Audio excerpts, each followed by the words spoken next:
Tchau. E agora sim, eu estou... Atê, vou trazê-lo, mas eu vou trazer também o Auler, que está ao vivo, de Brasília. Boa noite, dele. Auler, seja bem-vindo. Olá, Andréia, boa noite. Boa noite, Atê. Vocês estão me ouvindo? Eu estou sem fone, deu um problema no meu fone hoje, ao longo do dia. Tivemos agora um intervalo no julgamento, na foto do ministro Fux, que está há mais de 11 horas falando. Teve um intervalo aí, mais de 10 horas falando. Eu já estou aqui há 13 horas, desde 7 horas da manhã. Ele deu um intervalo depois de rejeitar qualquer acusação contra o ex-presidente Jair Bolsonaro. Ele disse que não tem como processá-lo por nenhum dos crimes em que o Ministério Público apresentou contra ele, relacionou. Então, até agora, aconteceu uma coisa que o Atier vai poder nos explicar como é que se dá isso. Ele deu 3 votos. Ele condena Mauro Cid por participar da tentativa de obstruir a democracia. Eu estou tentando pegar a anotação aqui com o nome certo, mas está difícil por conta da falta de luz também. Bom, ele diz que o Mauro Cid, sim, ao conversar com aqueles caras do Kid Preto, aqueles que iriam atentar contra a vida do ministro Moraes, do presidente Lula, ele participou da tentativa de desestabilizar, de desestabilizar de forma violenta o Estado Democrático de Direito. Tá? Porque o Fux, como eu expliquei mais cedo no painel, não aceita o crime de golpe de Estado. Ele diz que o crime de golpe de Estado é um crime meio para chegar no crime maior, que é a tentativa de destituição do Estado Democrático de Direito. E aí ele culpa o Mauro Cid por isso, por conta da participação junto com os Kids Pretos. Mas, ao mesmo tempo, agora à noite, ele absolveu o almirante Almir Garnier de todas as acusações, inclusive essa, da tentativa de obstruir, de destruir o Estado Democrático de Direito, e absolveu também da organização criminosa. E depois absolveu o Bolsonaro. Disse que o Bolsonaro não participou disso. Eu vou ter que me mudar aqui por conta da luz, tá? Não sei se eu fiquei com pouca luz ou não. Aí eu fico me perguntando o seguinte: o Bolsonaro não está envolvido, não sabia de nada, não sabia dos Kids Pretos, não sabia do plano Punhal Verde e Amarelo, não sabia da Operação Copa 2022, que previa matar o Lula, não sabia não tem ligação com o 8 de dezembro, o 8 de janeiro, não tem ligação com os movimentos de rua de dezembro, quando invadiram a Polícia Federal, quando tentaram jogar uma bomba no aeroporto. Está inocente de tudo. E o Mauro Cid é acusado de dar um golpe, de destituir o Estado Democrático de Direito. Para quem? Para beneficiar quem? Quem seria o beneficiado desse golpe? O pai do Mauro Cid? O próprio Mauro Cid? Como que faz? Como que você vai dizer que no dia 8 de janeiro as pessoas foram às ruas por livre e espontânea explosão democrática? Sem nenhum interesse. Como que você vai dizer que não houve a participação, todas aquelas lives, aquelas entrevistas, aquela campanha contra o Poder Judiciário? O Bolsonaro o tempo inteiro ameaçou entrar no Poder Judiciário. Isto não é uma tentativa de destituir o Estado Democrático, de afetar um dos poderes do Estado Democrático? Aí eu deixo com o jurista, que aqui tem um jornalista que está surpreso com tudo que assistiu hoje. Muito bem, Atia, passo para você, bem-vindo, boa noite. Querida Andréia, boa noite. Marcelo, boa noite. Vou trazer também, antes de passar para você, vou trazer o Joaquim de Carvalho, que também está aqui com a gente, tá? Que bom. Joaquim, boa noite também. Boa noite, o Alfredo Atier, boa noite, Andréia, boa noite, Marcelo. Olha, eu coloquei um vídeo agora há pouco, a defesa do Bolsonaro comemorando o voto do Fux. Muito interessante a gente puder ver, porque pouco antes os deputados, um deputado do PSOL, 3 deputados do PT também falaram e disseram que o Fux ele foi além dos próprios advogados. Quer dizer, os argumentos que ele apresentou, alguns nem tinham sido apontados pelos advogados. Então, até o Lindbergh até comentou, na verdade foi o Lindbergh que comentou, foi o Ivan Valente que comentou, porque os dois estavam juntos. Olha, os advogados devem até perder o emprego, porque, na verdade, o juiz se comportou foi muito além da própria defesa. Então, pode ser que esses advogados percam aí a posição deles, porque o juiz, o ministro, atuou muito melhor que os advogados. Se você puder rodar o vídeo, você vai ver rapidamente que é o Celso Villard falando, tá? Isso é interessante. Eu estou baixando tá com vídeo. você. Não, só vou baixar o vídeo aqui rapidamente. Quando eu passo para o Atier, só para o vídeo, só rodando o vídeo, o Celso Villard, ele comemorou muito, dizendo que o voto do Fux consolidava as posições dele, mas seria legal ouvir, porque a defesa do Bolsonaro considera que foi muito importante, o que é natural, né? Que teve um próprio ministro. Mas o que disse, só para dar aí um relato para vocês já falarem o Atier, comentar depois, até o Lindbergh, foi ele que comentou isso, que na verdade hoje o Fux, ele na verdade atuou contra a própria instituição da qual ele faz parte. Ele condenou Bagrinhos, essa que é o que foi lá atrás, condenou os Bagrinhos, portanto não alegou a incompetência do Supremo, e hoje ele poupa os tubarões. E o Marcelo, que estava lá, acompanhou quando o Flávio Dino pergunta para ele: você condena e absolve? Ele condena um, que é o delator, e absolveu todos os outros. Já estou com o vídeo aqui, vamos ver. Tá bom?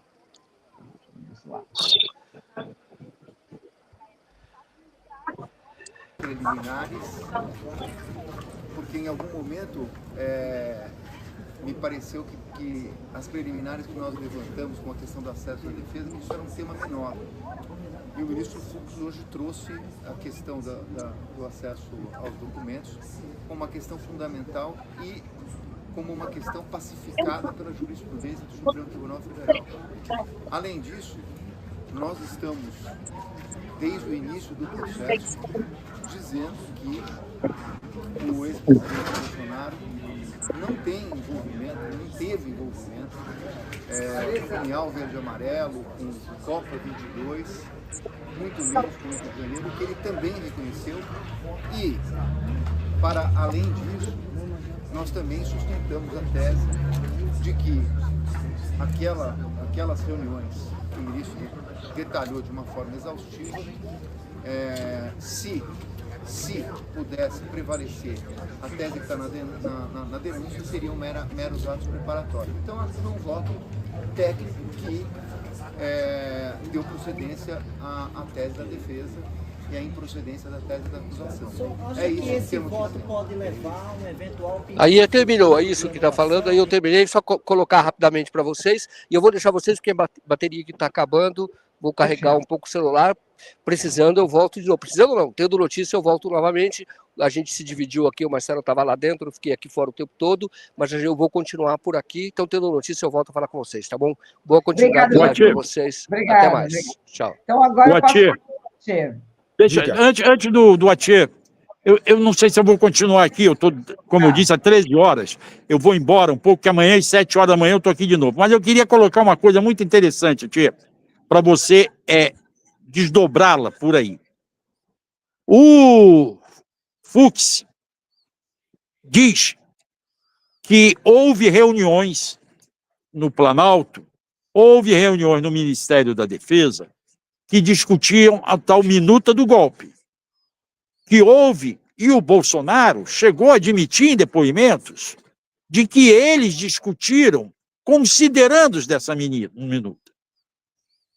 Mas o Fux alega que isso não está provado, que foi uma iniciativa do Bolsonaro que o Bolsonaro alimentou isso, que o Bolsonaro ficou discutindo essas minutas, que as minutas têm a impressão num dia de 6 minutas, e aí inocenta o Bolsonaro disso. Agora, a única coisa que ele não responde como ministro do Supremo Tribunal Federal, por que em dezembro, depois do resultado do Tribunal Superior Eleitoral, por que em dezembro um candidato derrotado como presidente estava discutindo minuta de golpe de estado de sítio? O que aconteceu nesse país para se discutir a implantação de estado de sítio, quando isso a gente sabia que era apenas para evitar que quem ganhou legalmente a eleição tomasse posse? Como é que ele, ministro do Supremo, considera normal esse debate? Isso não é estranho, tio? Agora, desculpa, eu falei demais, deixo com você. Valeu, Marcelo. A tia é contigo. Oi, boa noite, querido Marcelo, ao Joaquim, a você, querida Andréia, e a toda a comunidade 247.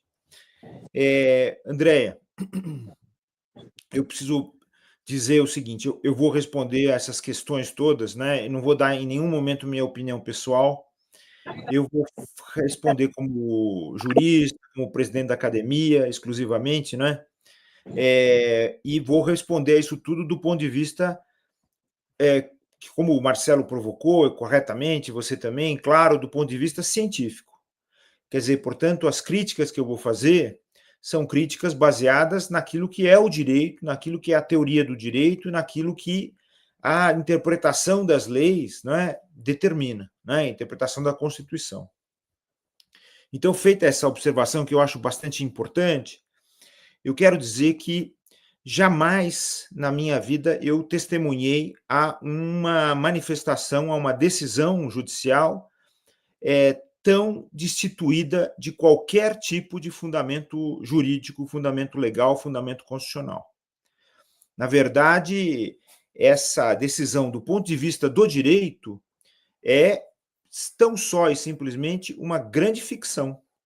Uma ficção baseada, aparentemente, nos autores que ele citou abundantemente na primeira parte do seu voto, que, do meu ponto de vista, inclusive, era uma primeira parte absolutamente desnecessária, não é? Que tomou um tempo desnecessário da sessão de julgamento. Eu acho isso bastante, inclusive, grave. Não há justificativa nenhuma para isso ter acontecido, para aquela citação monótona de inúmeros autores que são conhecidos de todos nós. Não há nenhuma necessidade de fazer aqueles elogios que foram feitos, aquelas apreciações a cada uma daquelas opiniões jurídicas que são conhecidas de todos os juristas e, sobretudo, são conhecidas pelos ministros e pela ministra do Supremo Tribunal Federal e pelo Procurador-Geral da República. Então, não havia nenhuma justificativa para aquela construção inicial, apenas e tão somente para que o ministro apresentasse sua opinião, que é uma mera opinião, porque cada um dos juristas, quando fala, apresenta apenas a sua opinião, de que não havia organização criminosa e quais seriam os requisitos, segundo o seu modo de ver, de uma organização criminosa, para dizer que não havia competência do Supremo Tribunal Federal, isso precisaria ser declarado, e em seguida para dizer também que não havia a presença de todos os crimes que eram ali apresentados pelo Ministério Público, né, desde o início investigados, também no inquérito judicial, para ele afastar, digamos assim, essa presença desses crimes, para justificar um voto que, do ponto de vista jurídico, é injustificável, né? Eu quero dizer isso com bastante veemência, porque essa é uma crítica científica. Eu não estou fazendo uma crítica de opinião pessoal, estou fazendo uma crítica jurídica, não é? Que, veja bem, que as defesas tenham apresentado teses para inocentar os seus clientes, isso é absolutamente justificável e correto. É até elogiável que eles tenham feito isso. Mas jamais isso poderia ser refletido numa decisão judicial e da forma como ela foi apresentada, né? Então, eu queria, nesse nosso diálogo aqui, que eu aprecio tanto, Andréia, com você, com o 247, com a nossa comunidade do 247, eu queria falar um pouquinho sobre esses defeitos, quer dizer, eu queria responder, porque nenhuma opinião jurídica, nenhuma decisão judicial, ela pode se furtar a uma crítica, né? É uma crítica científica, uma crítica doutrinária, uma crítica jurídica. E é um pouco isso que eu quero fazer, não é? Por exemplo, vou dar um exemplo que eu acho que, para mim, é absolutamente evidente, que demonstra a impossibilidade de justificação, desculpe, a injustificabilidade dessa decisão que foi proferida pelo ministro Luiz Fux. Né? O exemplo está no fato de ele ter afastado a ideia de organização criminosa, dizendo o seguinte, que aquelas pessoas, se reuniram, depois ele afastou, disse que não se reuniram de forma nenhuma, porque ele já inocentou 2 pessoas que eram as cabeças desse movimento, né? Mas essas pessoas que se reuniram apenas e tão somente para praticar um crime. E que depois eles não iriam mais praticar nenhum crime, porque para a organização criminosa, ele disse, não é? Haveria necessidade de as pessoas se organizarem, não é? Para cometer vários crimes indeterminados. Essa foi a sua afirmação. E isso espanta a todos nós. Não apenas porque a denúncia e as provas do processo demonstram efetivamente que houve a prática de vários crimes, de vários atos criminosos, não é? Mas, sobretudo, pelo fato de que um crime como o de abolição do Estado Democrático de Direito, um crime como o golpe de Estado, não é? Que ele entende que um absorve o outro, mas crimes como esses gerariam, se tivesse sido eficiente o cometimento desses, até o último instante, o cometimento do golpe de Estado e a abolição do Estado Democrático de Direito, geraria uma ditadura que na verdade, a ditadura, do ponto de vista constitucional brasileiro atual, primeiro, um crime permanente, e, em segundo lugar, ele gera inúmeros outros crimes que são indetermináveis agora, mas que vão ser determinados depois de serem cometidos. Crimes contra a administração pública, crimes contra a ordem constitucional, afastamento de ministros, afastamento de funcionários, afastamento de professores, cassação de políticos e assim por diante. Não apenas isso, tortura, sequestro, desaparecimento forçado, homicídios, não é?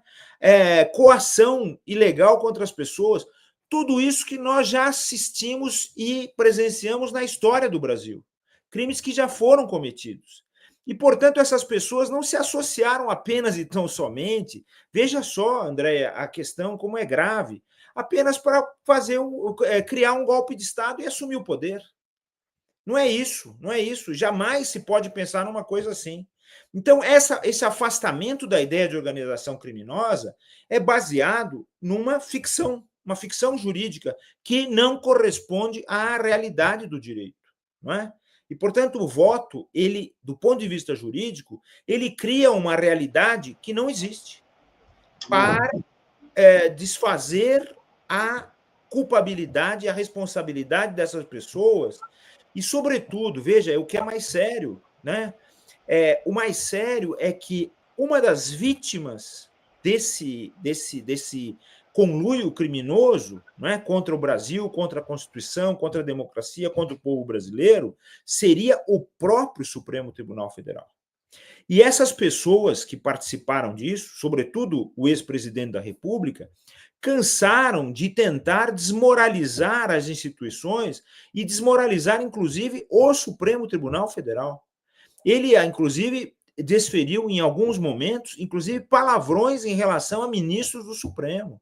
Em reuniões no Planalto, foram faladas frases gravíssimas com relação ao Judiciário e ao Supremo Tribunal Federal. Não é? Então, isso tudo demonstra claramente que há alguma coisa que, na verdade, justifica ou dá, digamos assim, uma fundamentação a esse voto que não é o direito. Não é? Porque esse voto, na verdade, o Andréia, acaba se aliando ou se alinhando a todo um discurso de extrema-direita que é um discurso internacional. E isso que parece muito grave. Ele pode ser usado, inclusive, para inocentar pessoas, como é o caso, por exemplo, do primeiro-ministro de Israel, que estão sendo processadas no Tribunal Penal Internacional, então, e estados, como é o caso do Estado de Israel, que está sendo processado perante a Corte Internacional de Justiça, que é o órgão da ONU de julgamento de estados. Isso é efetivamente muito grave, porque esse voto, da forma como ele foi dado, inclusive no introito da apreciação da culpabilidade ou responsabilidade do ex-presidente, dizer que o ex-presidente no cargo não poderia ser responsável pelos crimes que estavam estabelecidos no Código Penal. Isso é extremamente grave, porque isso também visa, veja, direta ou indiretamente, voluntária ou involuntariamente, eu creio que é involuntariamente, mas isso precisa ser explicado devidamente, a inocentar outros chefes de Estado que também, tendo implantado ditaduras ou quase ditaduras em seus países pela extrema-direita, estão cometendo esses atos e, portanto, passam a ser justificados por meio desse voto. E veja, isso que eu estou dizendo não é uma hipótese. O mundo inteiro está observando esse julgamento do Supremo Tribunal Federal, que vai servir de modelo, inclusive, para outras cortes de justiça constitucional, para outros tipos de julgamento. Então, veja, esse discurso da extrema-direita internacional, ele não pode servir de nenhum modo para justificar votos que são dados que devem seguir estritamente o direito brasileiro e a sua vinculação ao direito internacional por meio dos tratados internacionais de direitos humanos. Então, eu considero isso o aspecto mais grave a partir dessa ideia de que realmente é um voto que nos preocupa muito a todos os juristas, do ponto de vista científico, exatamente por esse fato de ele se descolar daquilo que é a tradição jurídica, daquilo que é o direito brasileiro, do que é a lei, do que é a Constituição. É muito... Exato. Atchê, infelizmente deu nosso horário. Eu vou até combinar aqui, ver se a gente não consegue gravar um Trus Entrevista. Vamos ver se a gente consegue aqui combinar ainda essa semana.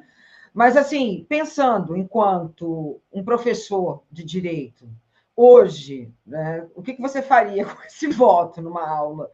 Você não daria essa aula como um voto, você não daria essa aula dizendo que isso aqui é um voto correto e que eles, enquanto estudantes de direito, poderiam usar isso como algo importante?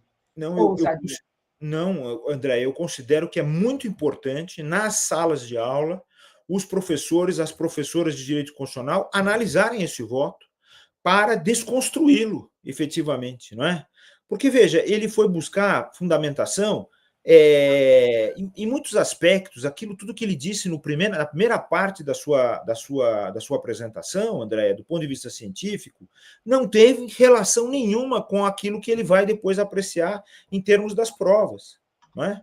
E justificar, digamos assim, a ausência de possibilidade de defesa pelo tamanho dos documentos que foram colhidos pela Polícia Federal para, digamos, levar à frente um inquérito, quer dizer, o cuidado, veja só, o cuidado do órgão de investigação para levantar uma quantidade de documentos extraordinária, depois fazer o filtro de todos esses documentos para apresentar ao judiciário, apresentar todos os documentos ao judiciário para apreciação do Ministério Público.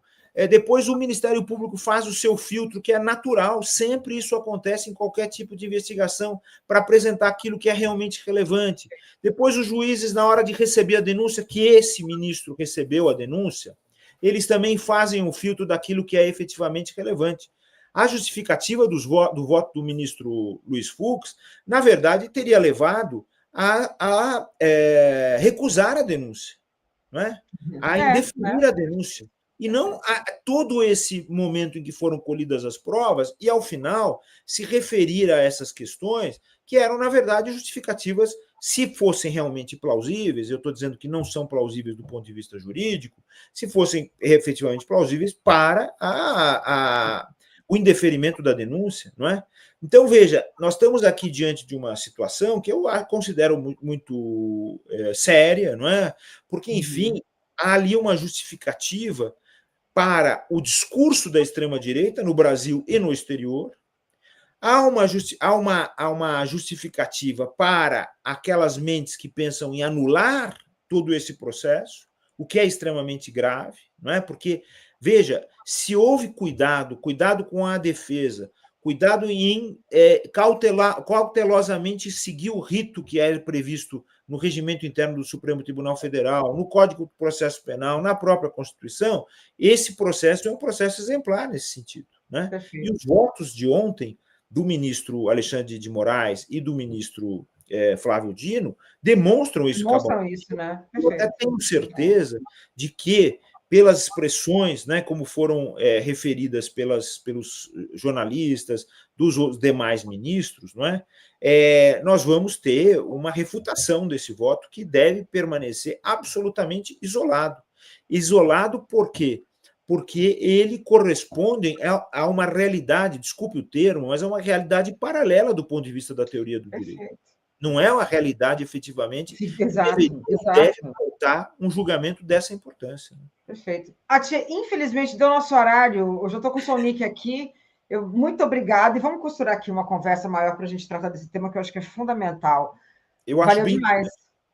Todo mundo deve, eu acho que todos os juristas devem se debruçar sobre esse voto e fazer a sua desconstrução. Perfeito. Isso é muito importante para a democracia brasileira e isso deve ser feito o quanto antes, né? Eu vou continuar, eu publiquei um breve artigo hoje com apreciações durante o voto ainda não terminou de ser proferido, mas eu vou continuar a escrever para fazer essa crítica, para me aliar a todos aqueles que vão fazer também, né? Muitíssimo obrigada. Imagina, Tia, eu que agradeço demais a sua presença. Hoje realmente foi um dia diferente mesmo. Muito obrigada e até a próxima. Um beijo para você. Valeu, obrigada, beijão, até mais. E eu sigo